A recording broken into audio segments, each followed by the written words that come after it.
ใจธรรมะพระโพธิญาณฝากไว้อยากหาใครฝันใฝ่ในอนัตตานี่คือไตรลักษณ์ของเพื่อนมนุษย์ไม่มีสิ้นสุดเพราะกิเลสตัณหาสุมไว้ในใจให้ทุกเชิญชวนทุกท่านขอเชิญผู้ใจบุญร่วมทำบุญทอดผ้าป่าสามัคคีประจำปีพุทธศักราช 2567 พิธีพุทธาภิเษกอบรมสมโภชฉลองครบรอบวัดดอนตัน 286 ปี ถวายเสนาสนะศาลาบำเพ็ญบุญศรัทธาอุปถัมภ์ห้องน้ำกำแพงวัดหอเสื้อวัดดอนตันปอยเถาะและทำบุญอายุวัฒนมงคลทอดถวายณวัดดอนตันตำบลเหมืองแก้วอำเภอแม่ริมจังหวัดเชียงใหม่ตรงกับวันเสาร์ที่ 6 เมษายน พุทธศักราช 2567 พิธีบวงสรวงใหญ่มหามงคลในวันอาทิตย์ที่ 7 เมษายน พุทธศักราช 2567 พิธีพุทธาภิเษกถวายเสนาสนะและวันมหาสิทธิโชคก็ขอเชิญชวนผู้ใจบุญใจกุศลร่วมงานทำบุญทอดผ้าป่าสามัคคีของวัดดอนตันตำบลเหมืองแก้วอำเภอแม่ริมจังหวัดเชียงใหม่ 6 และ 7 เมษายน พุทธศักราช 2567 โดยพร้อมเพรียงกันกระทำความดีเรื่องนี้ไม่ต้องอายใคร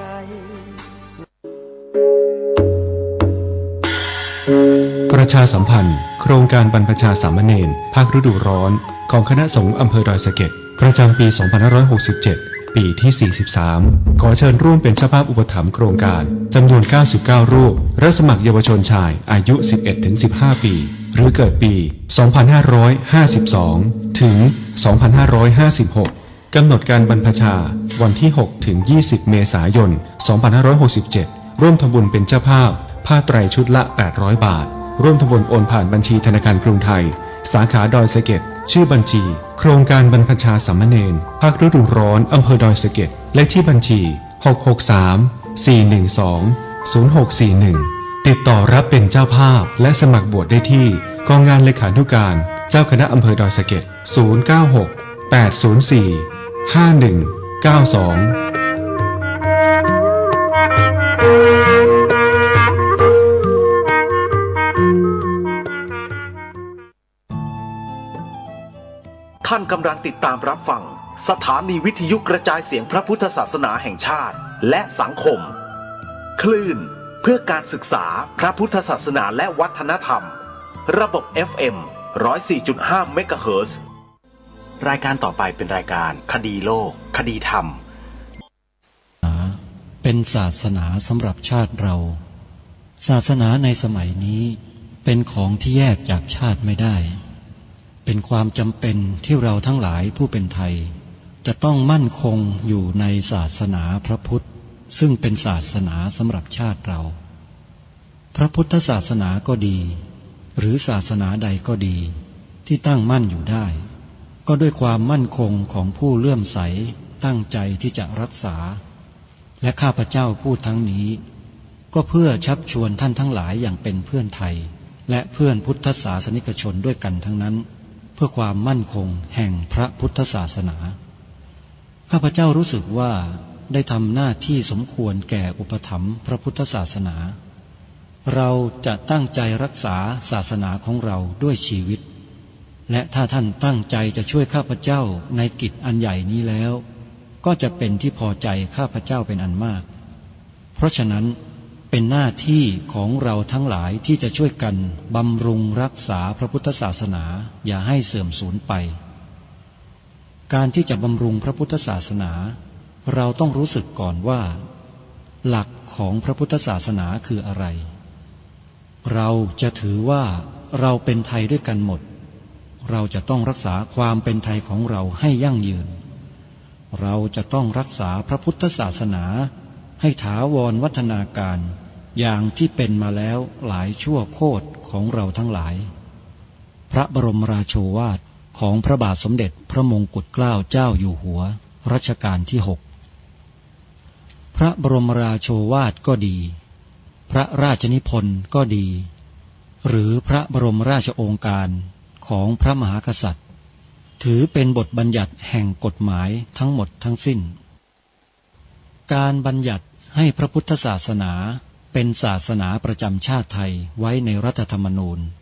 จึงเป็นสิ่งที่ถูกต้องทั้งกฎหมายและทางโบราณราชประเพณีการบัญญัติให้พระพุทธศาสนา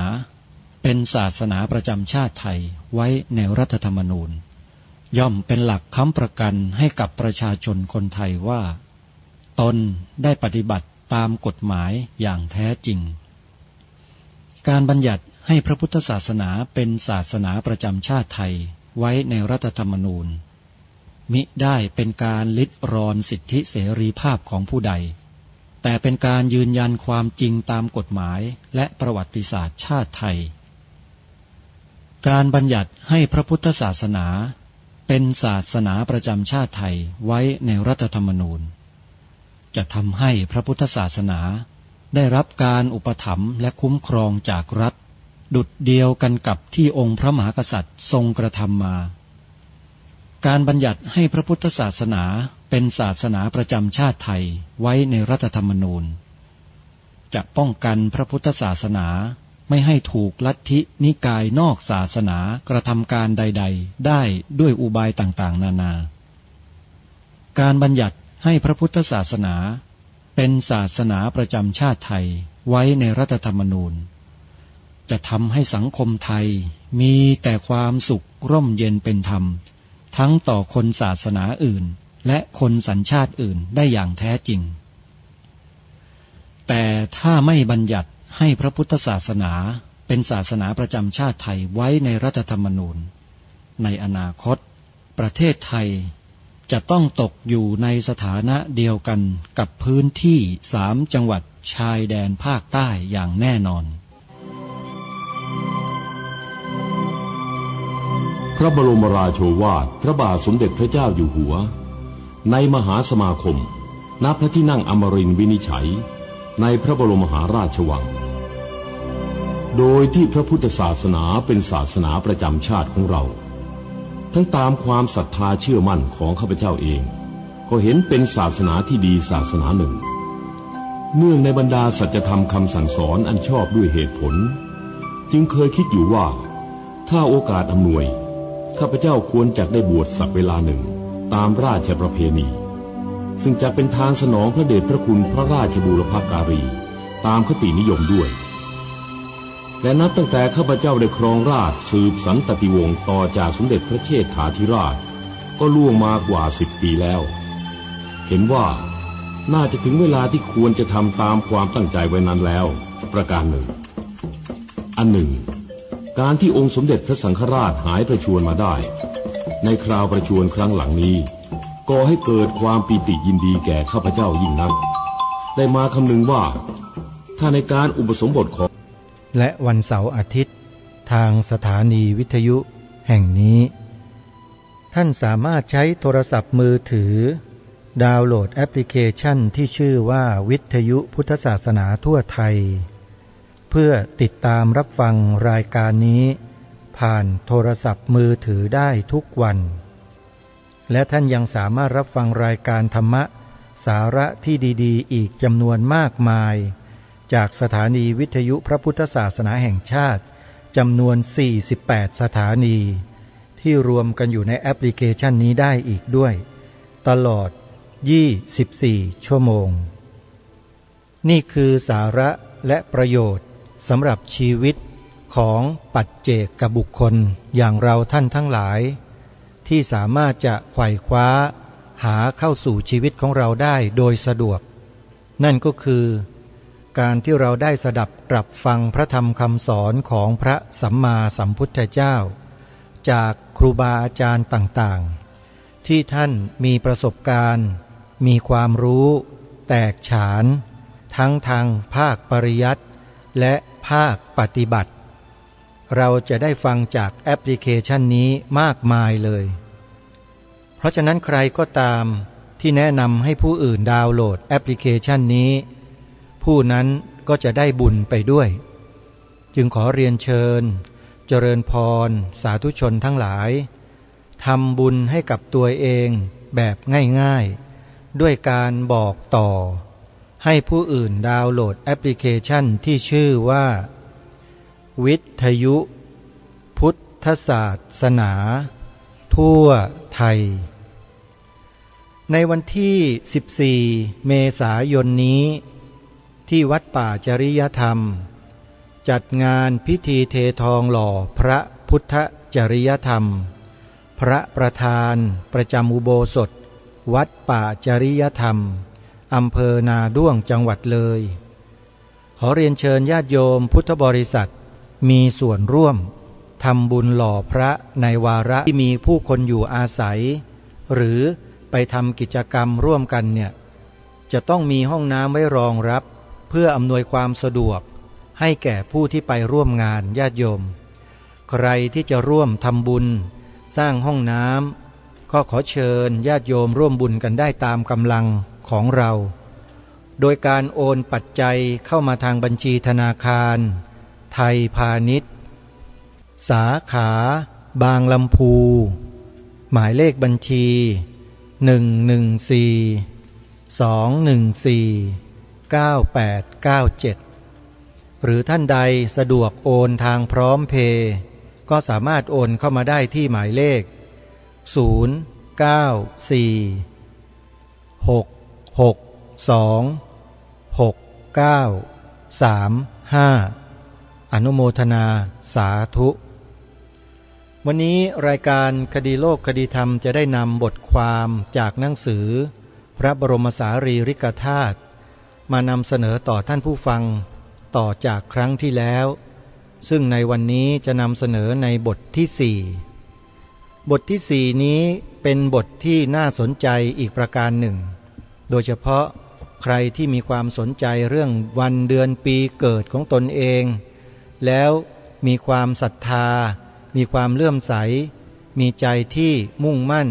ที่จะไหว้พระธาตุประจำวันปีเกิดของตนเองนั้นวันนี้เราจะได้มาฟังกันแล้วว่าพระธาตุประจำปีเกิดของแต่ละท่านนั้นอยู่ที่ไหนอย่างไรและมีคติความเชื่อเรื่องนี้เกิดขึ้นมาตั้งแต่ยุคใดสมัยใดเดี๋ยวเราลองมาติดตามรับฟังกันดูณบัดนี้พระธาตุประจำปีเกิดแนวคิดเรื่องพระธาตุประจำปีเกิดเดิมเป็นวิถีปฏิบัติในสังคมล้านนาเรียกว่าพระธาตุปีเปิ้งมีที่มาจากคติความเชื่อทางพระพุทธศาสนาเรื่องการบูชาพระธาตุกับความเชื่อทางโหราศาสตร์เรื่องตัวเปิ้งสัตว์สัญลักษณ์แทนทิศวันเดือนปีในวัฒนธรรมล้านนาโดยการบูชาพระธาตุอย่างเป็นระบบจำนวน12องค์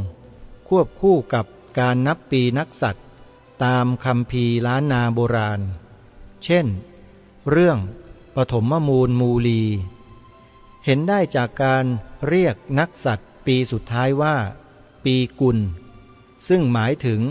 กุญชรคือช้างตามคติล้านนา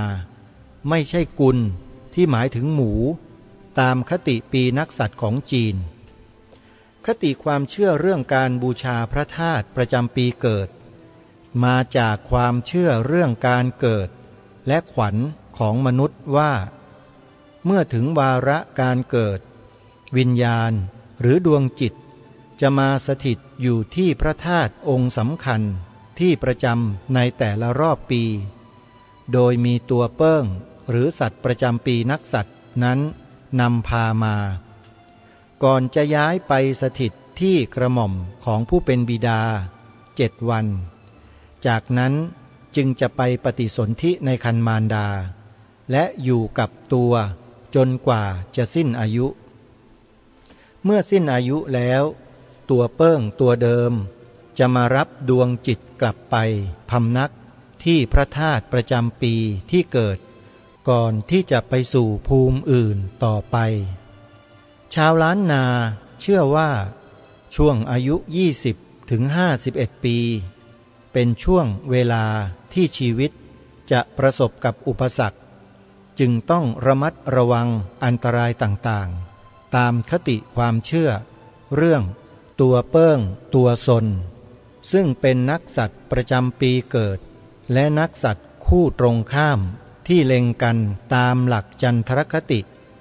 กลายเป็นนักสัตว์คู่มิตรและคู่ศัตรูกันก่อให้เกิดคติเรื่องการบูชาพระธาตุประจำปีเกิดโดยการไปสักการะองค์พระธาตุหรือสวดมนต์บูชาพระธาตุเจดีย์เพื่อส่งเสริมความเป็นสิริมงคลแก่ชีวิตช่วยป้องกันอันตรายและช่วยให้มีอายุยืนยาวคติการบูชาพระธาตุประจำปีเกิดของล้านนานี้ปรากฏหลักฐานทางศิลปะเช่นรูปนักสัตว์ปีเกิดที่ปรากฏลวดลายบนหน้าบันวิหารและแผ่นทองเหลืองดุลลายราวพุทธศตวรรษที่ 24ซึ่งตรงกับสมัยรัชกาลที่ 4 ที่ 5แห่งกรุงรัตนโกสินทร์โดยกำหนดให้มีการกราบไหว้พระธาตุเจดีย์สำคัญในล้านนาและดินแดนที่มีวัฒนธรรมร่วมกันคือพม่าและล้านช้างพระธาตุประจำปีเกิดปีชวดได้แก่พระธาตุสีจอมทองจังหวัดเชียงใหม่พระธาตุประจำปีเกิดปีฉลูได้แก่พระธาตุลำปางหลวงจังหวัดลำปางพระธาตุประจำปีเกิดปีขานพระธาตุช่อแฮจังหวัดแพร่พระธาตุประจำปีเกิดปีเถาะคือพระธาตุแช่แห้งจังหวัดน่านพระธาตุประจำปีเกิดปีมะโรงได้แก่พระธาตุวัดพระสิงห์หรือกำหนดบูชาพระสิงห์พระพุทธสีหิงจังหวัดเชียงใหม่พระธาตุประจำปีเกิดปีมะเสงได้แก่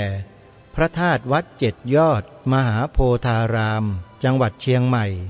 แทนพระธาตุเจดีย์พุทธคยาประเทศอินเดียพระธาตุประจำปีเกิดปีมะเมียได้แก่พระบรมธาตุจังหวัดตากแทนพระธาตุตะโก้งชเวดากองย่างกุ้งประเทศพม่าพระธาตุประจำปีเกิดปีมะแมได้แก่พระธาตุดอยสุเทพจังหวัดเชียงใหม่พระธาตุประจำปีเกิดปีวอกได้แก่พระธาตุพนมจังหวัดนครพนมพระธาตุประจำปีเกิดปีรกาคือพระธาตุหริพุนชัยจังหวัดลำพูน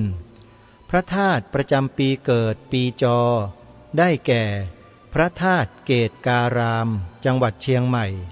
แทนพระธาตุเกตแก้วจุฬามณีสวรรค์ชั้นดาวดึงส์หรือพระธาตุอินแขวนในพม่าพระธาตุประจำปีเกิดปีกุลได้แก่พระธาตุดอยตุงจังหวัดเชียงรายนี่ก็เป็นพระธาตุประจำปีเกิดของแต่ละนักสัตว์ซึ่งเป็นคติความเชื่อของชาวล้านนามาแต่โบราณแล้วคติความเชื่อเหล่านี้ถ้าถามคนในปัจจุบันนี้ว่ามีผลกระทบอะไรกับชีวิตความเป็นอยู่สังคมเศรษฐกิจประเทศชาติหรือไม่อาตมาภาพคิดว่าไม่มีผลกระทบใดๆเลยแถมยังจะเป็นผลดีต่อประเทศชาติบ้านเมืองเสียอีกด้วยทำไมจึงเชื่ออย่างนั้นเพราะคนที่กราบไหว้พระบรมธาตุเจดีย์ทั้งหลายทั้งปวงนั้นนั่นหมายถึงว่าพื้นฐานจิตใจของเขานั้นเป็นคนอ่อนน้อมถ่อมตนเป็นคนมีศรัทธาในสิ่งศักดิ์สิทธิ์ที่เขากราบไหว้บูชาถ้าเขาไม่ดีพอเป็นคนที่ไม่ดีเลยเขาจะไม่มากราบสิ่งเหล่านี้หรือถ้ามากราบเขาก็ต้องมากราบด้วยจิตใจที่ เป็นบุญเป็นกุศลเท่านั้นเพราะฉะนั้นมองหาถึงความผิดปกติความไม่เป็นประโยชน์ความไม่มีสาระหรืออะไรก็แล้วแต่มันไม่มีให้เห็นเลยท่านผู้ฟังเพราะฉะนั้นวัฒนธรรมประเพณีเหล่านี้เนี่ยเป็นวัฒนธรรมประเพณีที่ดีงามดีด้วยงามด้วยดีก็คือจิตเป็นกุศลดีงามก็คือมารยาทความเคารพอ่อนน้อมแสดงออกถึงความงดงามเพราะฉะนั้นการไหว้พระธาตุตามประจำวันเดือนปีเกิดต่างๆเหล่านี้เนี่ยจึงไม่ได้เป็นโทษเป็นภัยใดๆต่อสังคมประเทศชาติบ้านเมืองนี้เลยแถมยังเป็นประโยชน์มากกว่าเสียอีกด้วยเพราะฉะนั้นท่านสาธุชนทั้งหลายถ้าใครมาตำหนิพวกเราที่กราบไหว้พระบรมธาตุพระธาตุเจดีย์ทั้งหลายตามความคติความเชื่อแบบล้านนาคือตามนักสัตว์ของแต่ละปีขององค์พระธาตุเนี่ยเราไม่ต้องไปสนใจกับคำพูดของคนเหล่านั้นนะเพราะคนเหล่านั้นน่ะเขาไม่ได้สร้างประโยชน์อะไรให้กับบ้านเมืองนี้เลยมีแต่จะตำหนิจะติจะโทษแล้วก็จับผิดคนอื่นคนที่มีลักษณะนิสัยเช่นนี้นะโยมคิดว่าน่าคบไหมไม่มีใครเขาคบมะเพราะฉะนั้นปล่อยให้เขาว่ากันไปเลยปล่อยไปเลยโยมอย่าไปใส่ใจเขาจะว่าเช่นไรจะพูดแบบใดให้เขาว่าไปเราก็ตั้งมั่นตั้งใจทำในสิ่งที่ดีมีประโยชน์เหล่านี้กันต่อไปก็เท่านั้นเองฮะไม่ต้องไปทำอะไรคนพวกนี้เดี๋ยววันหนึ่งเขาก็แพ้ภัยตัวของเขาเองเชื่อเถอะนะเพราะว่าเวรกรรมนั้นไม่เคยเว้นใครถ้าเขามีเจตนาไม่ดีเท่ากับว่าเขากำลังทำกรรมที่ไม่ดีอยู่ตลอดเราแผ่เมตตาให้อภัยแล้วสิ่งเหล่านี้แหละจะปกป้องคุ้มครองเราส่วนเขานั้นจะไม่มีอะไรหลงเหลือให้ปกป้องคุ้มครองเขาเลยนอกจากจะมีแต่ดวงวิญญาณร้ายๆที่คอยแต่จะมาดึงเขาลงไปสู่ด้านล่างเท่านั้นเองอันนี้ต้องขอแจ้งขอบอกถึงเหตุและปัจจัยต่างๆที่องค์สมเด็จพระสัมมาสัมพุทธเจ้าตรัสสอนเราไว้แบบนั้นทำดีได้ดีทำชั่วได้ชั่วตรงประเด็นไม่มียอกย้อนแยกแยะอะไรทั้งสิ้นทุกอย่างตรงไปตรงมาเราทำดีพูดดีคิดดีดีใครทำชั่วพูดชั่วคิดชั่วชั่วแค่นี้เองเพราะฉะนั้นอย่าหวั่นไหวญาติโยมตั้งใจทำความดีกันต่อไปนะทีนี้มาดูบทสุดท้ายและบทที่5บทที่5นี้ก็น่าสนใจเพราะว่าทางหนังสือได้กล่าวถึงพระมหาธาตุเจดีย์องค์ปัจจุบันที่สร้างขึ้นอยู่ที่ดอยอินทนนท์นู่นนะโยมพูดแค่นี้ก็น่าจะเดากันพอจะออกนะว่าเป็นพระมหาธาตุอะไรเดี๋ยวลองมาฟังกันดูนะว่าหนังสือเล่มนี้จะกล่าวถึงพระธาตุอะไรกันบทที่5พระบรมสารีริกธาตุในรัชสมัยพระบาทสมเด็จพระเจ้าอยู่หัวภูมิพลอดุลยเดชพระมหาธาตุนพเมธนีดลพระมหาธาตุนพเมธนีดลประดิษฐานอยู่บนยอดดอยอินทนนท์ตำบลบ้านหลวงอำเภอจอมทองจังหวัดเชียงใหม่กองทัพอากาศร่วมกับพุทธศาสนิกชนผู้มีจิตศรัทธาร่วมกันจัดสร้างพระมหาธาตุบรรจุพระบรมสารีริกธาตุน้อมเกล้าน้อมกระหม่อมถวายพระบาทสมเด็จพระเจ้าอยู่หัวภูมิพลอดุลยเดชเพื่อถวายเป็นพระราชกุศลเนื่องในโอกาสทรงเจริญพระชนมพรรษา60พรรษา5ธันวาคม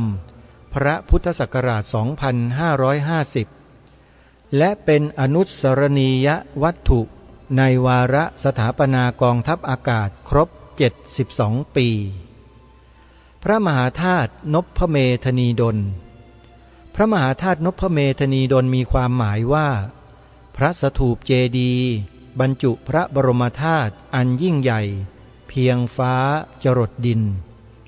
เนื่องจากประดิษฐานอยู่บนยอดดอยอินทนนท์ซึ่งเป็นยอดเขาที่สูงที่สุดในประเทศไทยหมายถึงพระบาทสมเด็จพระเจ้าอยู่หัวทรงเป็นองค์อัครสาสนูปถัมภกทรงไว้ซึ่งพระบรมเดชานุภาพและพระบารมีปกแผ่ไพศาลสุดแผ่นดินจรดแผ่นฟ้าทั่วพระราชอาณาจักรสถิตอยู่ในดวงใจของพระสงฆ์นิกรทุกหมู่เหล่าองค์พระมหาธาตุมีความสูง60 เมตรหมายถึงก่อสร้างเมื่อพระบาทสมเด็จพระเจ้าอยู่หัวทรงเจริญพระชนมพรรษา60 พรรษาพระบรมสารีริกธาตุบรรจุไว้ในยอดปลีซึ่งเป็นส่วนที่สูงสุดของพระมหาเจดีย์ส่วนหนึ่งเป็นพระบรมสารีริกธาตุซึ่งอัญเชิญมาจากพระวิหารพระเขี้ยวแก้วเมืองแคนดี้ประเทศศรีลังกาส่วนหนึ่งรับพระราชทานจากพระบาทสมเด็จพระเจ้าอยู่หัวส่วนหนึ่งได้รับพระราชทานจากสมเด็จพระญาณสังวรสมเด็จพระสังฆราชสกลมหาสังฆปรินายกพระบาทสมเด็จพระเจ้าอยู่หัว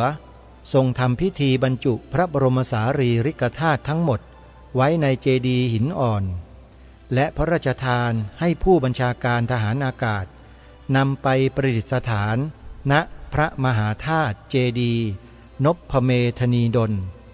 เมื่อวันที่6 มีนาคมพระพุทธศักราช 2532 พระบาทสมเด็จพระเจ้าอยู่หัวภูมิพลอดุลยเดชพร้อมด้วยสมเด็จพระนางเจ้าสิริกิติ์พระบรมราชินีนาถเสด็จพระราชดำเนินไปยังดอยอินทนนท์ทรงรับการน้อมเกล้าน้อมกระหม่อมถวายพระมหาธาตุเจดีย์นพเมธนีดลและนี่ก็เป็นพระมหาธาตุนพเมธนีดลที่องค์พระบาทสมเด็จพระเจ้าอยู่หัวได้ทรงรับการทูลเกล้าทูลกระหม่อมถวายโดยผู้บัญชาการทหารอากาศ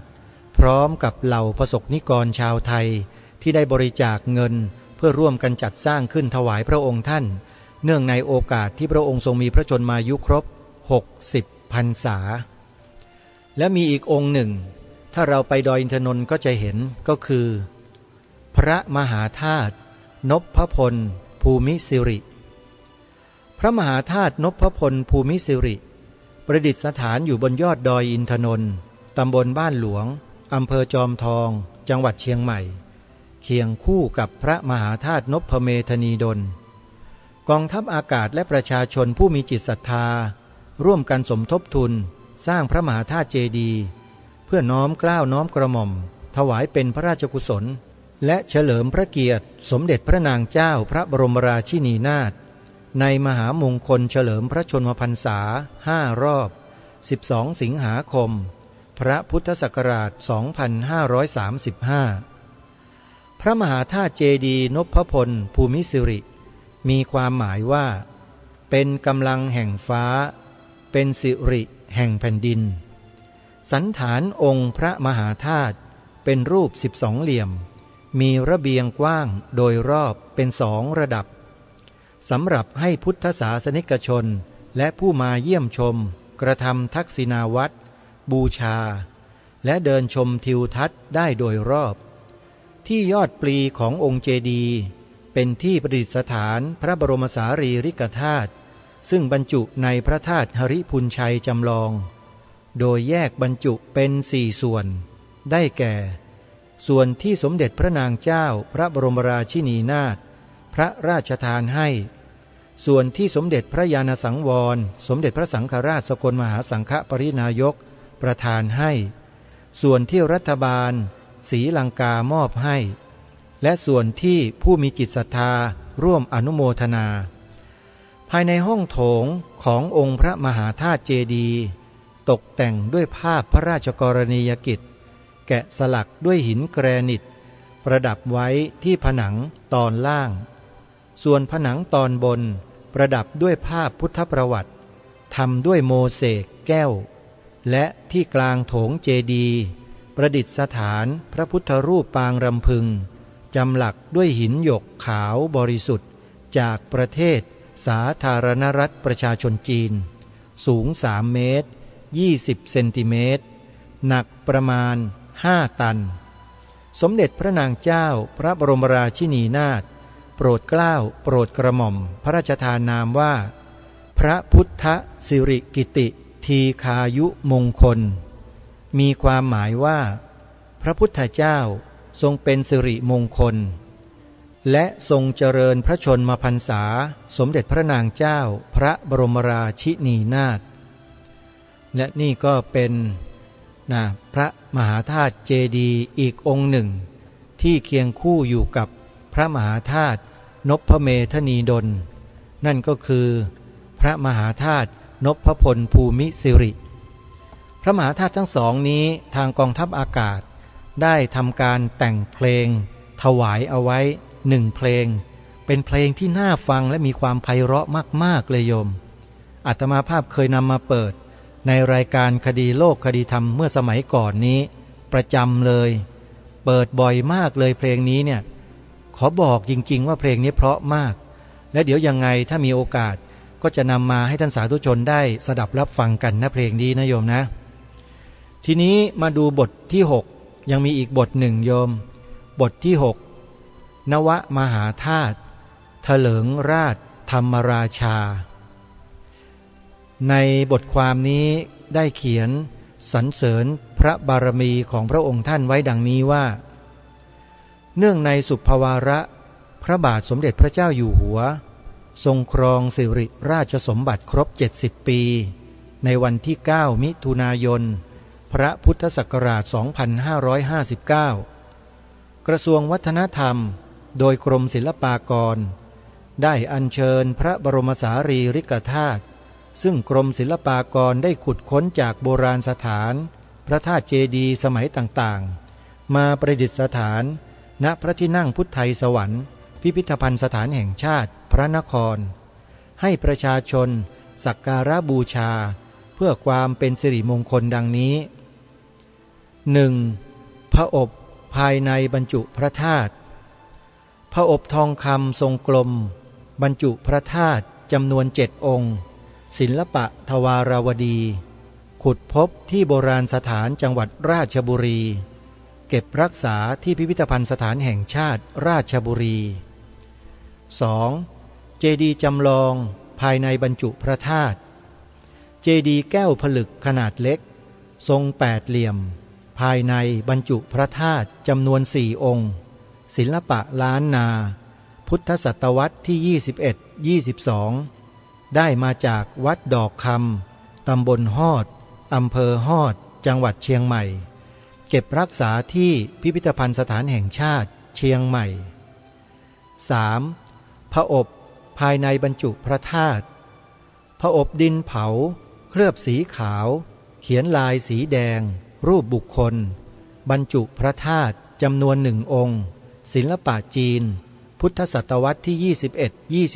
21-22 ได้จากเจดีย์ร้างเวียงกุมกามอำเภอสารพีจังหวัดเชียงใหม่เก็บรักษาไว้ที่พิพิธภัณฑ์สถานแห่งชาติเชียงใหม่ 4. พระอบสำริดบรรจุพระธาตุ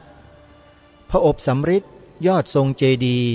บรรจุพระธาตุสีขาวนวลจำนวน1 องค์ศิลปะล้านนาพบจากการขุดแต่งเจดีย์กุดจังหวัดเชียงใหม่เก็บรักษาที่พิพิธภัณฑ์สถานแห่งชาติเชียงใหม่ 5. พระอบบรรจุพระธาตุพระอบแก้วผลึกสีขาวรูปกบหมอบพร้อมฝาใต้ท้องมีหินอยู่ข้างในศิลปะล้านนาได้มาจากวัดศรีโขงตำบลฮอดอำเภอฮอดจังหวัดเชียงใหม่เก็บรักษาที่พิพิธภัณฑ์สถานแห่งชาติพระนคร 6. พระอบบรรจุพระธาตุพระอบสำริดภายในบรรจุพระธาตุสีขาวนวลจำนวน2 องค์ศิลปะสุโขทัยขุดพบในเจดีย์รายภายในพิพิธภัณฑ์สถานแห่งชาติรามคำแหงปัจจุบันเก็บรักษาที่พิพิธภัณฑ์สถานแห่งชาติรามคำแหงจังหวัดสุโขทัย 7. พระบรมสารีริกธาตุวัดมหาธาตุอยุธยาพระบรมสารีริกธาตุ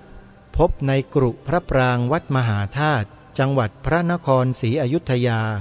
เมื่อปีพระพุทธศักราช 2499 ปัจจุบันเก็บรักษาที่พิพิธภัณฑ์สถานแห่งชาติเจ้าสามพระยา 8. ชุดพระธาตุเจดีย์ผอบทองคำครอบด้วยเจดีย์แก้วผลึกศิลปะอยุธยาภายในบรรจุพระธาตุได้จากการปฏิสังขรณ์เจดีย์ศรีสุริโยไทย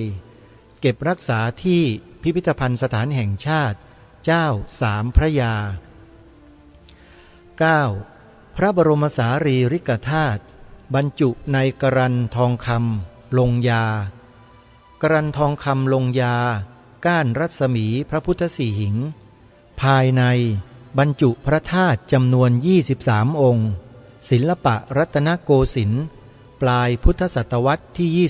23ถึงต้นพุทธศตวรรษที่24เก็บรักษาที่พิพิธภัณฑ์สถานแห่งชาติพระนคร